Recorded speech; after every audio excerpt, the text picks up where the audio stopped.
रविंद्र रैना जी, यही बड़ा सवाल है जो मैंने आपसे पूछा। आपने कहा कि आखिरी समय में एक साथ आ गए और बीजेपी के सामने चुनौती के तौर पर खड़े हो गए, लेकिन क्या जिस तरह की रणनीति अपनाई गई उसकी वजह से उनको मौका मिल गया कि एक साथ आएं और सारा विपक्ष इकट्ठा हो गया है आपके खिलाफ, तो क्या इस वजह से मुश्किल है थोड़े हालात फिलहाल घाटी में? जो बीजेपी उम्मीद कर रही थी सफलता उसे मिले, वो सफलता क्या इस वजह से नहीं मिल पाएगी या चुनौती बड़ी होगी आपके सामने? जम्मू कश्मीर के अंदर जब जिला परिषद के चुनावों की घोषणा की गई, उसके बाद नेशनल कॉन्फ्रेंस जो फारूक अब्दुल्ला की पार्टी है या महबूबा मुफ्ती की पीपल्स डेमोक्रेटिक पार्टी हो, पीपल्स कॉन्फ्रेंस हो, कम्युनिस्ट पार्टीज हो या अन्य छोटे दल हो, वो इसलिए इकट्ठे हुए क्योंकि उनको ये जानकारी लग गई थी कि जनता उनका समर्थन नहीं कर रही है। जनता ने, जम्मू कश्मीर की जनता ने इनको रिजेक्ट कर दिया है, चाहे जम्मू संभाग हो या कश्मीर घाटी हो।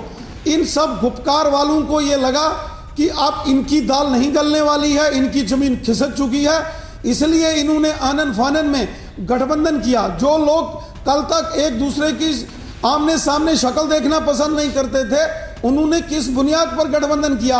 एक ही बुनियाद थी कि इन लोगों को डर था कि कहीं इनका सुपड़ा ना साफ हो जाए। लेकिन जम्मू कश्मीर की जनता सब जानती है, जनता ने 70 साल इनका राज देखा है, किस प्रकार यहाँ लूट खसूट हुई है। आप जो कह रहे हैं यहाँ के रविंद्र रैना साहब, उसी पर बात कर लेते हैं। हमारे साथ नजमुल साकिब भी मौजूद हैं, पीडीपी के प्रवक्ता हैं। नजमुल साकिब साहब, आप सुन रहे हैं रविंद्र रैना को, वो ये कह रहे हैं कि ये गठबंधन जो किया आपने, जो फिलहाल अभी जो संख्या सामने दिखाई दे रही है उसमें टक्कर देता हुआ तो दिखाई दे रहा है बीजेपी को।